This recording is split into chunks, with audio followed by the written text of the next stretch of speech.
Social science के MCQ series में आपका फिर से स्वागत है। पिछले वीडियोस में हमने बाकी चैप्टर के किए थे, आज इकोनॉमिक्स का करेंगे। इकोनॉमिक्स का पहला चैप्टर है जिसका नाम है विकास। इसका पहला क्वेश्चन एमसीक्यू बनता है, सामान्यतः किसी देश का विकास किस आधार पर निर्धारित होता है? विकास दर किस आधार पर निर्धारित होता है? तो इसके लिए प्रति व्यक्ति आय, औसत साक्षरता दर, स्वास्थ्य स्थिति, ये सारे मायने रखते हैं। तो इसका होगा ऑप्शन डी, उपरोक्त सभी। ये सारी चीज़ें मायने रखते हैं। हमारा अगला क्वेश्चन, मानव विकास के लिहाज से भारत से बेहतर स्थिति किस देश की है? ये है श्रीलंका की। ऑप्शन बी श्रीलंका है। नेक्स्ट है, 4 परिवारों की औसत आय 5,000 रुपये है। 3 परिवारों की आय 4,000, 7,000, 3,000 है। चौथे परिवार की आय कितनी होगी? इसे निकालने के लिए हम लोग बहुत सिंपल सा तरीका अपनाएंगे। इनका औसत आय दिया हुआ है, सभी का आय को जोड़ देंगे और जिसका आय नहीं दिया उसको एक्स लिख देंगे। और क्योंकि औसत आय निकालने के लिए उतने लोगों से भाग देना पड़ता है, तो यहाँ पर हम इसको 4 से भाग दे देंगे। इसके बाद जो हमारा आगे का समीकरण बनेगा वो देखिए। इसको जब जोड़ेंगे तो 14,000 प्लस एक्स बराबर यहाँ पे 20,000 हो जाएगा। उसके बाद जब एक्स का मान निकालेंगे तो ये 6,000 हमारा निकल जाएगा। इस तरह से इसका आंसर हो जाएगा ऑप्शन डी, 6,000। क्वेश्चन में बढ़ते हैं, किसी देश की प्रति व्यक्ति आय अधिक होती है वह कहलाता है, जितना प्रति व्यक्ति आय अधिक होगा वो कहलाता है उतना विकसित देश। ऑप्शन ए हो जाएगा इसका, विकसित देश। प्रति व्यक्ति आय से हम लोग उस देश का विकास को नापते हैं। हमारा अगला क्वेश्चन, भारत का कौन सा राज्य कम प्रति व्यक्ति आय वाला है? ये है हमारा बिहार राज्य। बिहार राज्य जो है कम प्रति व्यक्ति आय वाला है। ऑप्शन सी होगा इसका आंसर। नेक्स्ट, भारत में राष्ट्रीय आय का आकलन कौन करता है? राष्ट्रीय आय के लिए एक संगठन है जिसका नाम है केंद्रीय सांख्यिकी संगठन। इसको सीएसओ भी बोला जाता है। ये आकलन करता है राष्ट्रीय आय का। ये हमारा अगला क्वेश्चन, निम्न में कौन रहन सहन के स्तर को प्रभावित करता है? तो ये प्रति व्यक्ति आय जो होता है ये रहन सहन का स्तर को प्रभावित करता है। काम वाला क्षेत्र है वहाँ पर लोग कम आधुनिक होते हैं। नेक्स्ट है, राष्ट्रीय आय में क्या शामिल होता है? राष्ट्रीय आय में वस्तु व सेवा दोनों, यानी कि ऑप्शन सी होगा इसका आंसर। मानव विकास सूचकांक का संक्षिप्त नाम क्या है? इसका नाम है HDI। मानव विकास का मुख्य उद्देश्य क्या है? इसका जो मुख्य उद्देश्य है वो है जीवन स्तर का सुधार करना। हमारा नेक्स्ट चैप्टर है भारतीय अर्थव्यवस्था के क्षेत्रक से। इसमें पूछा जाता है पहला क्वेश्चन, भारतीय अर्थव्यवस्था को कितने क्षेत्रों में बांटा गया है? इसको बांटा गया 3 क्षेत्रक में, प्राथमिक, द्वितीयक और सेवा क्षेत्रक। इसका होगा ऑप्शन सी। नेक्स्ट क्वेश्चन, सर्वाधिक श्रमिक किस क्षेत्र से कार्यरत हैं? जो श्रमिक होते हैं ये प्राथमिक क्षेत्रक में आते हैं, इसलिए इसका होगा ऑप्शन सी, प्राथमिक। हमारा अगला क्वेश्चन, छिपी हुई बेरोजगारी किस क्षेत्र में पाई जाती है? इसका होगा कृषि। ऑप्शन ए, कृषि। हमारा अगला क्वेश्चन, द्वितीय क्षेत्र से संबंधित गतिविधि कौन सी है? इसका होगा ऑप्शन डी, भवन निर्माण। अध्यापक वर्ग किस क्षेत्र से संबंधित है? ये हो जाएगा तृतीय क्षेत्र, क्योंकि जो अध्यापक है, टीचर जो होता है वो पढ़ाते हैं, यानी कि वो सेवा क्षेत्र में आते हैं। रोजगार गारंटी अधिनियम मनरेगा किस वर्ष लागू हुआ? ये लागू हुआ था 2005 में, इसको याद रखिएगा, 2005। हमारा अगला क्वेश्चन, श्रमिक कार्य सुरक्षा किस क्षेत्र में मिलती है?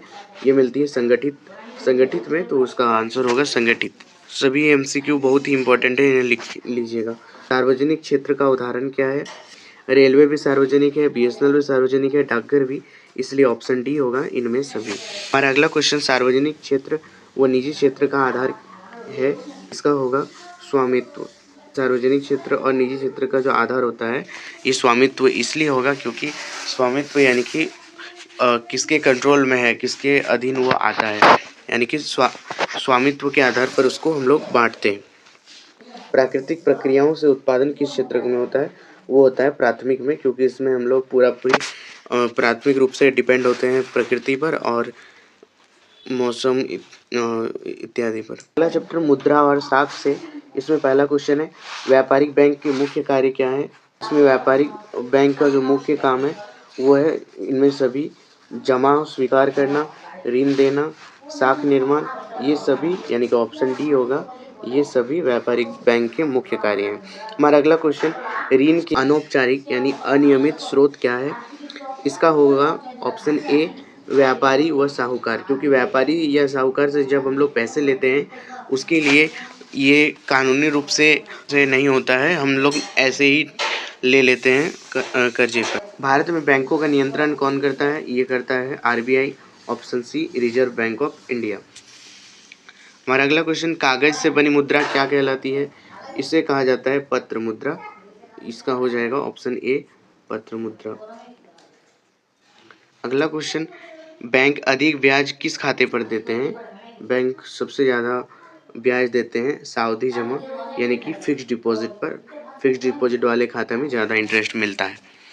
अगला क्वेश्चन, भारत में करेंसी नोट जारी करने वाला बैंक कौन सा है? इसमें है हमारा RBI, reserve bank of India, ये नोट जारी करते हैं। स्वयं सहायता समूह एसएचजी में बचत और ऋण संबंधी निर्णय कौन लेता है? इसमें हो जाएगा समूह के सदस्य, ऑप्शन बी हो जाएगा समूह के सदस्य। साहूकार द्वारा लिया जाने वाला ब्याज क्या होता है? ये बहुत ज़्यादा ब्याज दर पर मिलने वाला ऋण होता है, तो ये होगा बहुत अधिक। इसमें जो ब्याज होता है ना, ये होता है बहुत अधिक। हमारा अगला चैप्टर वैश्वीकरण और भारतीय अर्थव्यवस्था से। इसमें पहला क्वेश्चन, वैश्वीकरण से सबसे कम लाभ किस क्षेत्र को हुआ?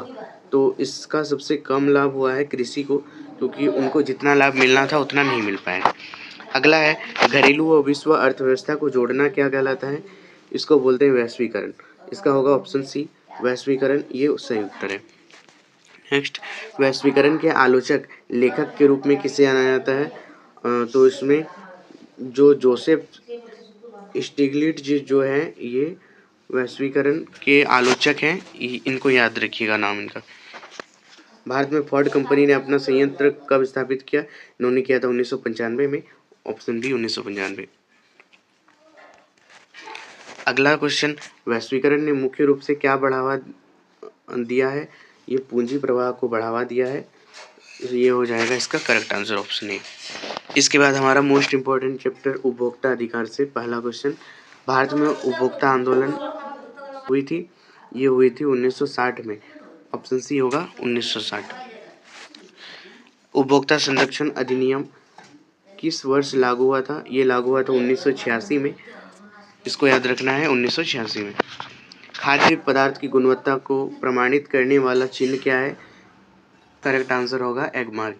ये एग मार्क जो है, ये कृषि संबंधित खाद्य पदार्थों का गुणवत्ता प्रमाणित करने वाला एक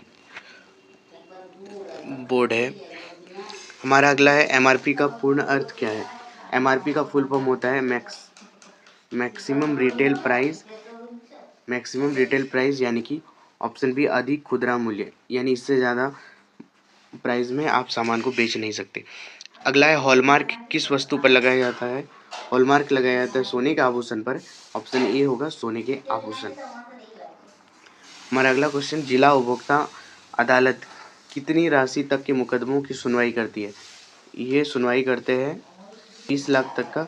अगर इसमें जिला उपभोक्ता अदालत में आपका शिकायत गया है और वहाँ पर अगर आप दोषी नहीं पाए जाते हैं, आपका गलती नहीं मिलता है, तो आपको 20 लाख तक का इसमें सुनवाई के दौरान 20 लाख तक का मुआवजा की बात होता है ना, तो ये होगा करेक्ट आंसर।